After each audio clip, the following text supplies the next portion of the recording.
Welcome back to Holding It Together, kinda. I'm your host, Michael Macniak. Today we're diving into a topic that most of us avoid until it starts really staring us in the face. It's the transition from home care to a professional facility. So we've gone from personalized care in the home, private, individual. Then we go into professional home care in the home, which is assuming that we have a professional coming in to do it for us. And the next step, obviously, is if unfortunately we get to the point where our loved one needs a facility or a stepped up version of care that, hopefully we saw coming, but more than likely we never did see coming. We often frame nursing homes or assisted livings as a necessary evil, a choice made out of exhaustion or even clinical crisis. But as our global population ages and our single entity of family and community care stretches to the breaking point, we have to ask, is it time to change that narrative? Joining me today is Shanika Bachelor. Shanika is doing something truly fascinating. She's bridging the gap between U.S. care standards and the emerging market in Egypt with her company, Armana Assisted Living. Egypt, of all places, folks. We're going to talk about the guilt of the caregiver, the demand for dignity in aging, and why the quote-unquote nursing facility might just be the most important infrastructure of the next decade, or maybe even more.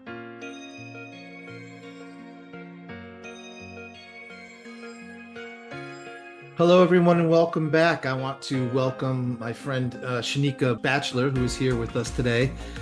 And Shanika, just do me a favor, just introduce yourself to my listeners and tell everybody what you're doing and what's got you really fired up these days in terms of your work or your passions or whatever you got going on. Okay, so hello everyone. My name is Shanika Bachelor.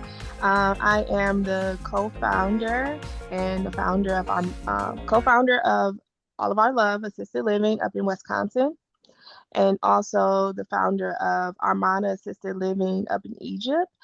So I'm pretty fired up because I am pretty much introducing the Middle East, North Africa area to a Western concept of assisted living and long-term healthcare for elderly and advanced age. And that's what's got you. I mean, that would be enough to get anybody fired up. So obviously you're fired up about that and the progress that you're making there, right? Yes, definitely, definitely, definitely. I'm super excited about this new chapter of my career and all the opportunities I'm going to be able to give people, and also the knowledge and spreading knowledge of what elderly care could be. And Well, there's a couple of factors that go into play there. Number one, you have a successful facility that you've been running in Wisconsin for how mhm. long? Oh, so I opened my first one up while I was active duty in 2014. 2014. You were in active duty. What branch? Navy.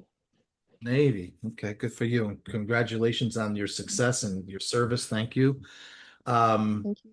okay, so you started that in 2014. Now we're more than 10 years in, and you decided you're going to make a move to Egypt of all places. Can you tell us how this came about? I mean, this is a big giant elephant in the room that if I don't ask, I would be not doing a service.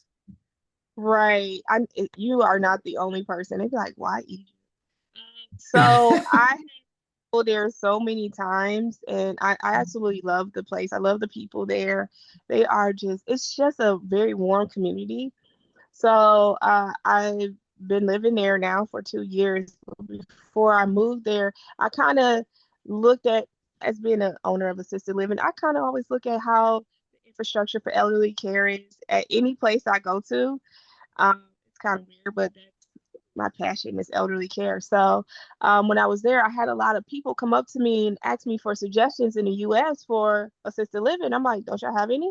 He's like, no, we don't. I'm like, okay, let me do some research. So that took me down a whole rabbit hole to learning policies and procedures. What do they have there? Which they have convalescent homes, which are basically equivalent to the US as a small group home.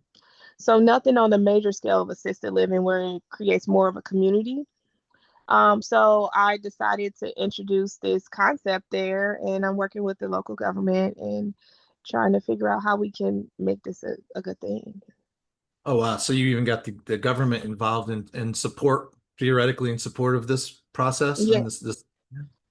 Well, it kind of ties together with it's this action plan Egypt, and not just Egypt, the whole Middle East, North Africa area have going on called the Medina 2030 Action Plan, which is Middle East, North Africa stands for action plan. And they're trying to improve the healthcare and they like introducing medical tourism, improve the healthcare of elderly and the Wow. underprivileged there. So my concept of what my business is like fitting in so perfectly. So it's not Ah, really yeah, it that much sounds to like you're commit. you're right on the cusp and on the you're a pioneer of it and down there. That's pretty Yeah. impressive.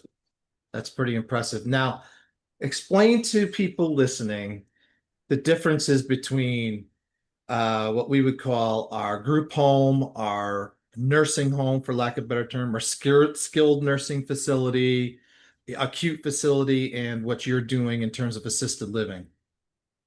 So a group home is usually a smaller facility. Usually it's like 5 people. For in Wisconsin where we're at, we don't really call them group homes. We call them adult family homes, and it's more of a family more setting. So it's no more than 4 people.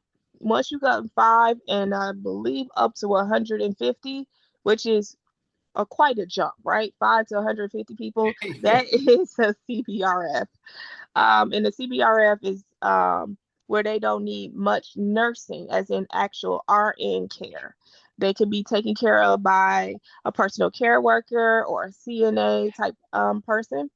And then there we have residential complexes here in Wisconsin, which is more of independent living type of situation where they don't need any care. They just probably need help with just a like those independent elderly home communities they have where it's just cheaper Yeah, for people 55 and older. And then the sure. next will be skilled nursing or nursing home. And that's those people who needs like full term care for nursing, actual RN. They have trachs, they have devices that really needs a RN care. Um, so it's levels to it. Some people can, need nursing for short term, which is acute care, which most nursing homes offer, to then, go down to assisted living, which is more of a independent, but we have aides and staff to be there with you Right. 24/7. That's the nice thing. I think a lot of people as they get older like the idea of assisted living because it offers them the freedom. I mean, you basically have, in most cases that I'm thinking, if you have an apartment or a little townhouse, you live in there, but on staff would be a nurse in physical therapy and things like this in case you wind up needing that in for whatever reason. And then there's all kinds of, there's supposedly, recreational activities and things like this for folks to do and make a really try to make it as much of a home with a little backup plan, a little safety net for you. Um, Yeah. but of course, there's varying degrees of acuity Hmm. within assisted living. Some of them are more geared toward making sure that we have medical care, and some of them are just not. They're just a place to Yeah. go where you've got dances and there's a bar and there's all kinds of fun Yeah. activities going on. And so I've seen all of those, and a lot of them, and I believe you're going in this direction too, also house now memory care units. Hmm. Yeah, so a lot of places, well, most assisted living nowadays do have a small memory care, Alzheimer's, dementia situation going on, which is very, very good because you can start off in regular community of assisted living and, might have troubles remembering things, and they don't have to transition to a new place. They could Mm. just go to another floor, whereas more hands-on for memory care. I am introducing Alzheimer's dementia section into my facility here. It does lack that type of facility in Egypt. And another thing that you were mentioning, when it comes to families that considers assisted living, they uh, make it like in Egypt, you can probably afford a nurse. It's a lot of private nurses and aides and stuff there, but you don't have that community. You don't have, you can't go Right. out and have activities. And just even as being a family member, you can't take mom and dad to, go play cards with their friends every day. So it kind of gives that sense of community to mom, dad, or whatever family member you have for these assisted livings. And a lot of assisted livings are offering not just for elderly, but for people who have mental health or disorders or anything. Right. So it's opening to just adults with that need the extra care with ADLs of activities daily living. Yeah, and I'll be the first to go on record as saying I think that the socialization aspect, especially as we age, obviously when we're very young and then as we get older, I think the socialization aspect is probably the paramount thing to make us human and make us live and feel alive. Oh yeah, that is Yeah. true. I had a friend tell me her father had passed last year, and she believed that her father passed because of loneliness. And they're so busy in their lives, they got to make a living and stuff. And when Right. you're not intentional, I don't want to make anybody feel like you're not being able to take care of being there for your No, parents is, but we really do have lives. We got to pay our bills, and with the no, economy and how it's going, it's hard. and that's a big part of what I want to talk to you about because you're obviously coming at care from a perspective that needs to be heard because it is there, it is vital, it is essential. And, when we have, let's say, this family-centric care, right, being a deeply culturally rooted concept, theoretically in our society. I mean, there's societies that are much more deeply rooted that way. For instance, the Asian countries, thinking of China, Japan, they take really good care of their elderly. Here, I think we do a pretty good job, but not as good as them. But how do you work with families that are navigating that guilt aspect when the children feel that they just can't do it anymore? They can't be there to drive mom to play cards with her friends every day.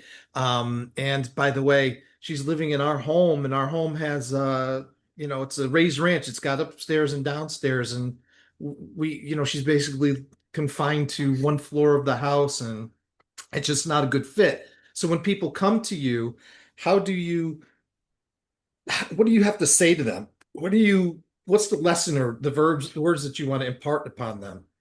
So I've been there. I've seen my family. That's how my career started. When my great grandmother, I used to help my aunt take care of my great grandmother. And I remember going before, and I'm in high school now, a freshman in Hmm. high school.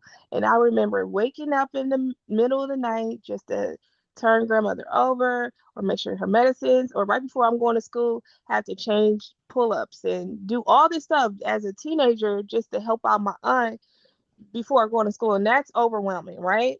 And it is a stressor on families. And when my aunt had made that decision to put my great grandmother into assisted living, it was hard. It was so heartbreaking to see the how she felt that she was betraying her mother. And a doctor said that it would be beneficial, but it is. And seeing that, I didn't like the place that my great grandmother went to, is actually the reason why I said I'm going to open up something and make it better. But Good for you. as I got older, I learned what the best things of it was. You you can't give your parents everything when you still have a family to take care of, Right. right? So what we are in assisted living, if you got a good executive director or person that owns the facility, they we are advocates. We are truly advocates for the family, not just for mom and dad to make sure they're taken care of, but we are like the extended support system for the children or the niece or the nephew, whoever, the sister, the brother. So we are there to help you through the emotional part of it. We're here to help you take a load off with helping with the medication management, helping with talking to the doctors on everything that's going on, the updates on mom and dad. We're keeping you in the loop. You're not we're not taking away your rights or your involvement. We're basically just a help. We're the help that's offered to you. So you're giving your family member something more. Don't think as you taking away, but you're giving them more. You're giving them more than you can offer and giving them a community that you can't give them. Well, and I think that we we sort of have this I don't know, Hollywood movie script idea in our head that mom is old, so now it's my decision to make whether she goes into a home or not, right? And that Mhm. we're gonna put her in a home. But in my experience of 30 plus years in law and whatnot, in helping families with exactly this kind of thing and estate planning and whatnot, mom, the elder person, is involved with the decision making. And I mean, hopefully that's still the case. And mom Mhm. sees the need for this. And I would hope that mom also, one thing I pray is true is that mom doesn't want you, daughter, to be doting on her, to be dropping everything in your life to take care of her. She had her life and she wants you to Mhm. live your life too. And I really believe that people feel that way. Mhm. I think people feel that way, but as a child, you look at all the things, especially, if you had a single parent or something happened to one Sure. parent, you want to you seen the struggle that your parents had with you, and you want to, now that I'm older, I want to give the most to them. And 1000%. Yep. you have to realize that a facility is not a place where you're just dumping them off. You're not. You're giving them so much. So I think it's a lot of communication that you need to have with families. And it's a lot of talking, and it's definitely preparation. People think that you wait till mom gets ill and then the highest level where you really can't take it anymore and you really need help and she has no other choice but to go to assisted living. Now you're not taking the time to find the right one. Now you got Yeah. to hurry up and get finances in order. Well, sometimes it takes 2 years of getting things done and accounts and stuff in order and talking to these estate lawyers to get things prepared for mom and dad to get into these facilities. So I think making these choices more Planfully. open and planned, and I think it needs to be, people, we need to talk about it more. It needs to Sure. be a part of the mainstream, as a part of the life plan, not just like the asterisk. It needs to be Yeah. like a part of it, because this is the thing, especially baby boomers, they ain't had that many kids. And so Yeah. Yeah. uh and then a lot of them are getting older, but a lot of them now statistically show they're more active, so they want to go to communities that are more active, and communities are more active now. They're not what they were 20 years ago, 10 years ago. They're introducing more holistic care as more luxury services now. So it's not like, oh, you just dumping me in an old folks home where people just sit around in wheelchairs and it's gloomy with God's fluorescent waiting. light. Yeah, yeah. They call it God's waiting room, right? Everybody's just sitting there waiting to Right. see Well, God. now, Yeah. if it's God's waiting room, then guess what? It's a luxury waiting room when you come over to my type of facility, because I want them to be so happy. And it's just, it's such a passion. I want every resident, I want every family to be just elated and proud to be at a facility that I own. And that's one of the things that you are really striving for with Armana is to, excuse me, really go high-end luxury for these folks, right? Yeah, I'm doing so much research. Even now that I'm back here in America, I've went and looked at some of the communities, what they having to offer.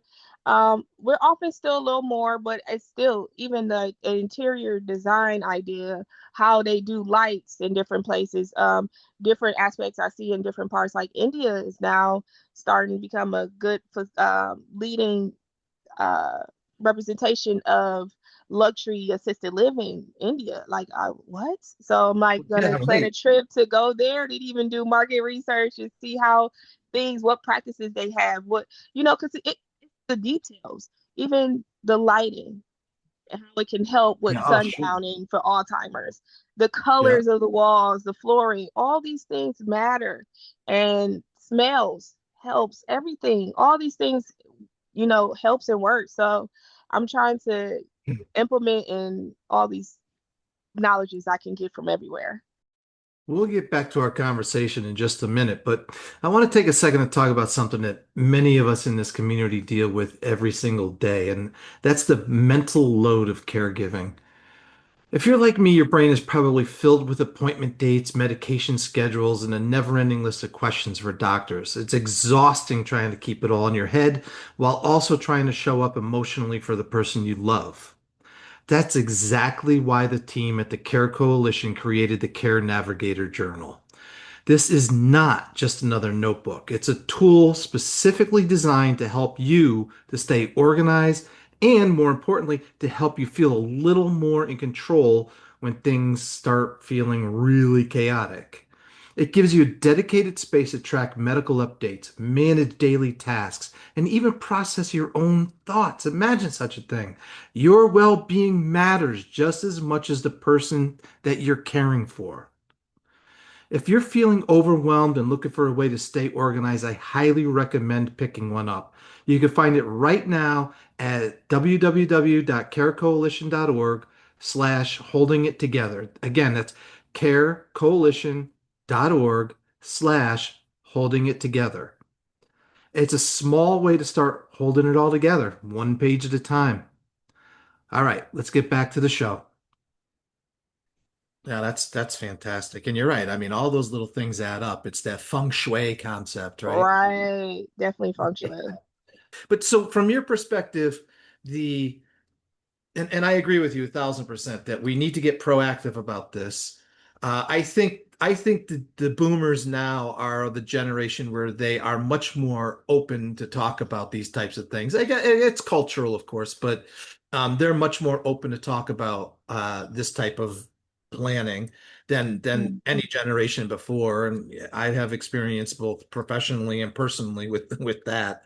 Um, so I 1,000% agree with you about being proactive because if you have to respond at the last minute in a moment of crisis, it is ineffective, it's inefficient, and you wind up settling. And in this type of thing, we don't want to settle.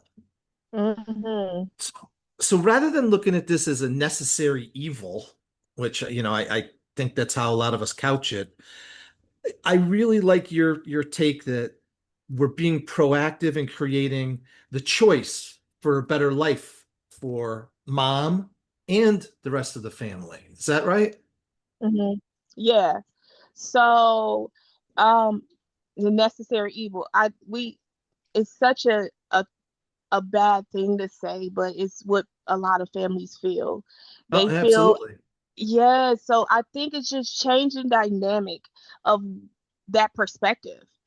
And it comes with communication. We have to talk. We have to talk to the families and be open about it and create a place of, when I say luxury, people think, okay, I'm talking about gold toilets and whatever. No, it's saying that the things that I'm calling luxury is a luxury. It should be standard, having Yes. places where it's sound rooms and places of relaxation, places where you can, all religions can go pray or enjoy that, or activities, having a hair salon, having all these things should be standard, but it's not a standard. Those are luxury items.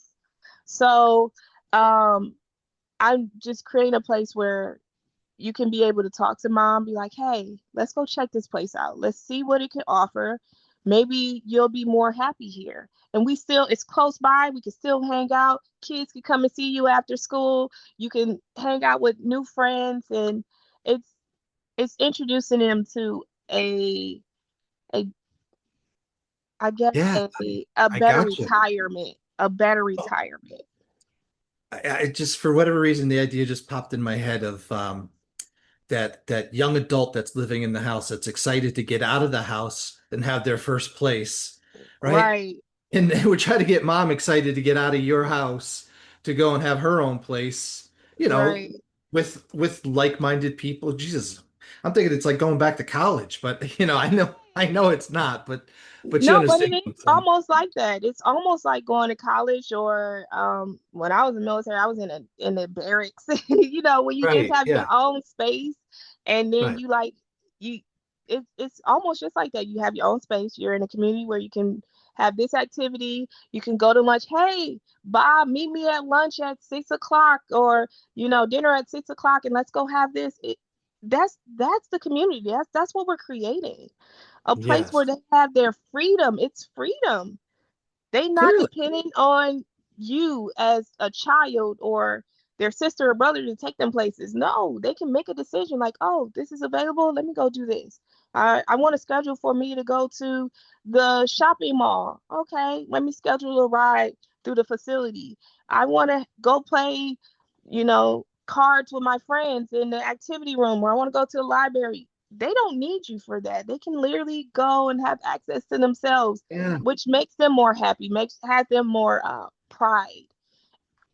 Yeah. Otherwise, maybe they're, well, I can't have the girls over to play canasta today because this isn't my house. This is my daughter's house, and we got three kids running around the play. So I totally agree with that. But I'm curious about well, I want to get back to the memory care thing first Okay. because one of the ways that I think it works really well for families is you have mom and dad that are still living. They Mhm. both know that the house is just too much. It's just too much. And they decide we can't handle the house. We're going to sell the house. We're going to take the money. We're going to go to this assisted care facility near you guys. Well, and that's another thing I'll talk about too. Let me make a note to myself. Mhm. Um, um, but we're going to go there because, if in case you haven't noticed, mom's memory and whatnot is failing a little bit. So one of the Mhm. things that's attracted to a lot of people about the facility is we're living in this apartment now. If Mhm.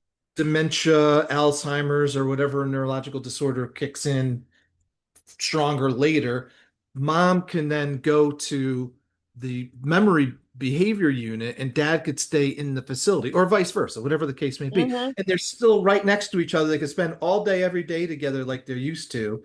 And that's Mhm. that's a really attractive component for a lot of people. Yeah. It.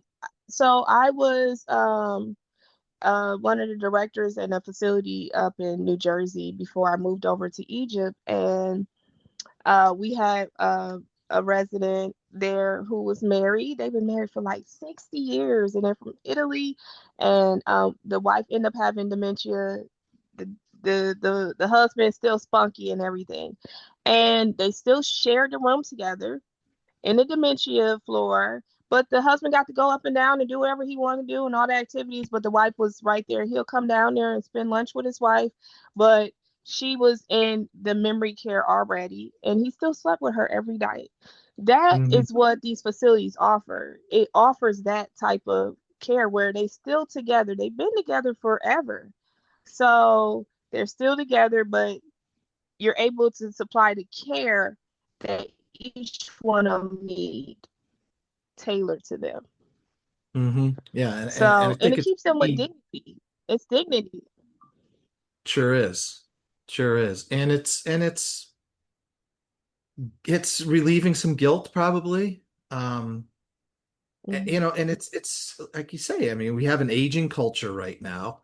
And these types Hmm. of little tweaks to what we're used to are what make this level of care that much more palatable to all of us, especially the people who are the quote unquote patients, right?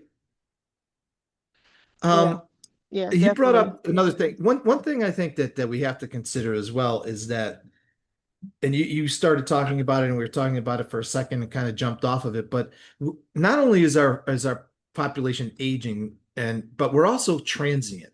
So there's a lot of people who do not live near their parents anymore, and mom and dad don't want to Mm-hmm. leave where they know and where they've always been to go wherever those kids are. And frankly, the kids probably don't want them coming, either. And I don't mean Mm-hmm. that to be a negative statement. This is how we live and this is what we need to do. So that's an important aspect as to why your business model is so important, especially the luxury end where people feel Yeah. like they are being treated with the dignity that they've earned just by virtue Mm-hmm. of being on the planet for this long, right? Yeah. So when I had thought, okay, am I going to be able to do private pay people in Egypt? How many are actually going to want this? Because it's a cultural difference, as we talked earlier. A lot of families feel guilty or is almost a shame or it's frowned upon to put your loved ones into these type of facilities. But I mean, I haven't done any real marketing. I get so many calls from actual residents, potential residents saying, "Hey, I'm in Canada. I want to move to Egypt and I'm looking for a facility like yours." Or That's awesome. I'm in California and I want to go back to Egypt, or I'm like Europeans. I'm Yeah. getting inquiries from people all over the world and I'm like, "Wow, this is just it's it's just mind blowing to me. It's like amazing, exciting. I'm like, oh my God. Usually in these local facilities, it's everybody's from Jersey, everybody's from the wherever Yes. area you in. I'm like, I'm creating a facility that it's gonna have people who lived all over the world. And just imagine what this like community, like the the card games are gonna look like. Just imagine what lunch is gonna look like. It's gonna be so exciting. I'm excited. I'm just excited. That's a really excellent point. And let me tell you why. My parents were living up in Vermont. Hmm. And in Vermont, the weather's pretty crummy for at least where they were, for 9 months out of the year, the weather's pretty crummy. So you get isolated and locked in. They decided one day, that's it, we're up and moving, we're going down to Florida. And they settled in this really outgoing, active community in Florida. Their Hmm. lives have been extended by 10, 15 years, no doubt about it, in my mind. Hmm. And the community down there is all transplants, right? They're all from Hmm. all over the country, all over the world. So everybody has that in common. So you're not trying to make bonds where other people don't want to necessarily bond. And that sounds like exciting about what you're describing with your facility because people are coming from all over the world. They're looking to make friends, they're looking to make a new community. And just that alone, like you said, the card games are certainly going to be interesting. Yeah, yeah, I'm excited. I'm super excited. And then another reason, of course, with the economy in the Western world, is just going up, up, up. Even the facilities are costing Yeah, way more now. It's yeah, because, we got to pay the employees more. It's so many aspects. Food is more, electricity bills is more. In Egypt, it's a cheaper cost for me. Of course, the dollar amount to the Egyptian pounds is a significant difference. So I'm able to yeah. make our facility half the price of what you would pay in the US.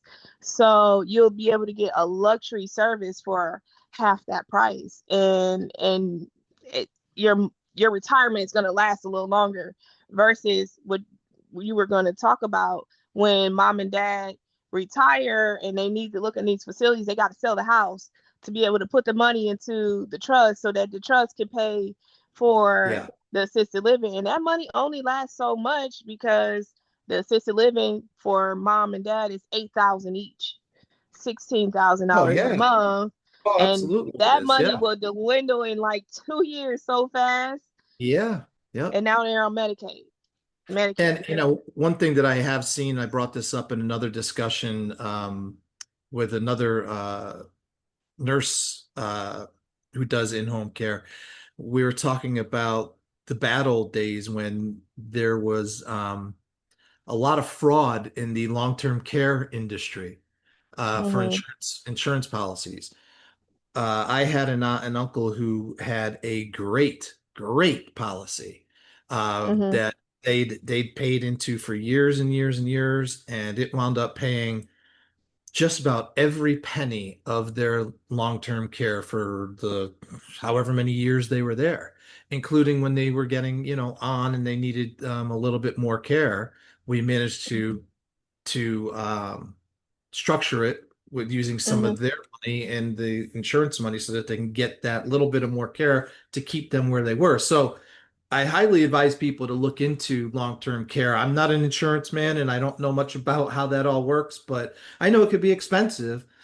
Um, Mhm. but it may be worth your while to look into because of what we're talking about, the increasing costs here in the States and in the Western side of the hemispheres, right? Yeah. Um, how do you one of the things that you wind up seeing as people get aging, become, aged, is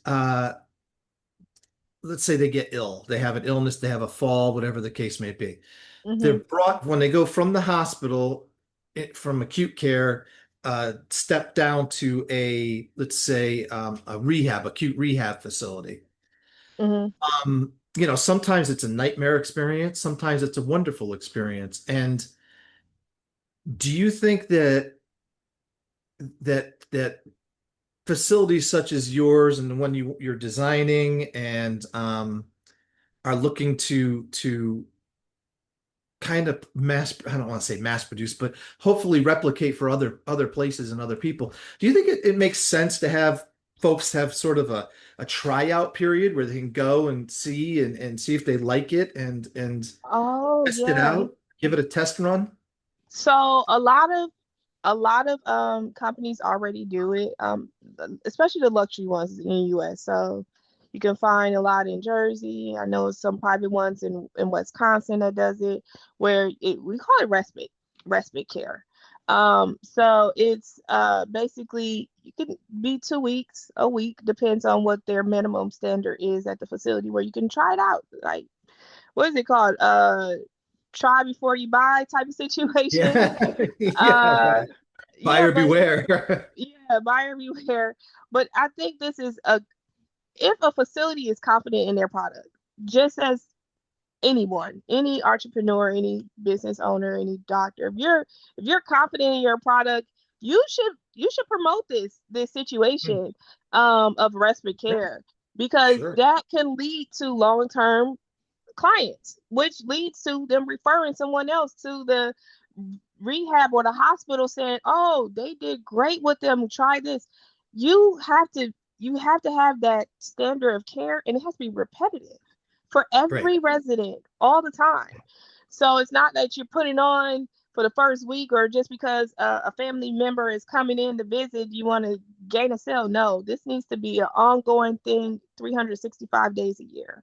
So I know a lot of facilities are offering, which I will have contracted PTOT at my facility. So if somebody comes out the hospital and they don't need like 24-hour nursing care, but they just need PTOT, they can be able to be in the facility and have PTOT on campus right there. So Which is it a great way for them to check out your facility. And as you said, yeah, you take the test run and hey, you know what? If I ever need a long-term care, this is where I'm coming, yeah, you can, if you you know? love it, you can keep your room.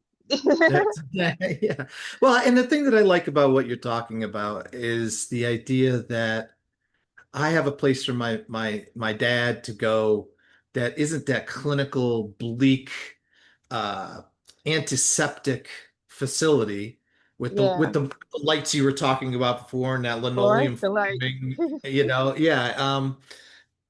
As opposed to, some of the luxuries that he's come to appreciate in his life. And, Yeah, and that's a winner, from my yeah. perspective. Now, when do you anticipate your project getting up and running and moving forward in Egypt and people So still in Wisconsin, right?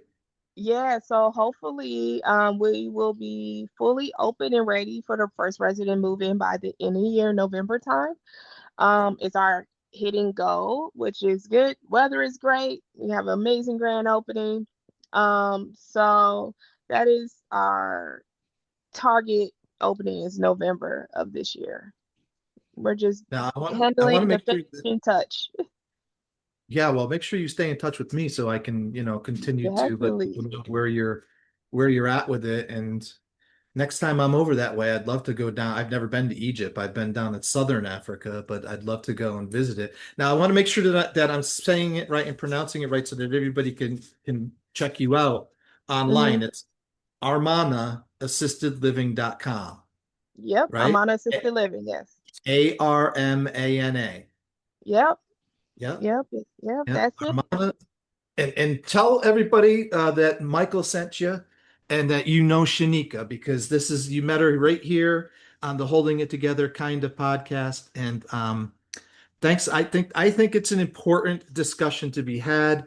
I think people need to be educated about what long-term care looks like and can look like, should look like, Yes. and you're doing it. And kudos to you. You're chasing a dream. You're living a dream, and And we you got not. people like you. We got people like you creating, you know, products that is gonna make it so much better. I'm so excited that I have met you. Because that I'm looking for I want something that be able to connect our family members so they can feel confident when communicate. We need people like you. So Well, and I appreciate that. And we didn't even talk about that. And the check's in the mail, by the way, for bringing that up. Otherwise, I would have not brought it up. But one of the things that Shanika and I were talking about was the idea of using not only the Care Navigator journal that she and I were pouring over when we were together, but also the app that will go along with it so that families will have a way to access and to stay on top of and being out in front of actually their loved one's care on an ongoing basis. So again, we get proactive about things, we stay involved, and it's just so important. And thank you for bringing it up because I frankly hadn't even I forgot. So Yeah, I'm happy. I'm happy for everything that's going on with elderly care and how we are all just doing our little part to try to make it better for not just the US, but now everyone around the world. yeah, So yeah, yeah, and bring, we have some good advancements here in terms of that luxury side of things that I think people around the world deserve. And kudos to you. I'm really inspired by you, and you are really chasing after it. So thanks for being here, and thanks for all you do for thank everybody else. thank you. Thank you. It All was a right, pleasure. Bye. have a good day, Shanika. You too. This discussion reminds us that the struggle to care for our elders is a universal human experience. It's not about finding a place to put somebody. It's about finding a place where they can be alive and continue to be somebody. For those of you who listen in who aren't currently in the thick of that caregiver guilt, remember, choosing a professional system isn't a sign that you've stopped caring. God, no. It's often the only way to ensure you can keep caring without losing yourself in the process. As always, we're just out here holding it together, kinda, and we'll see you next time.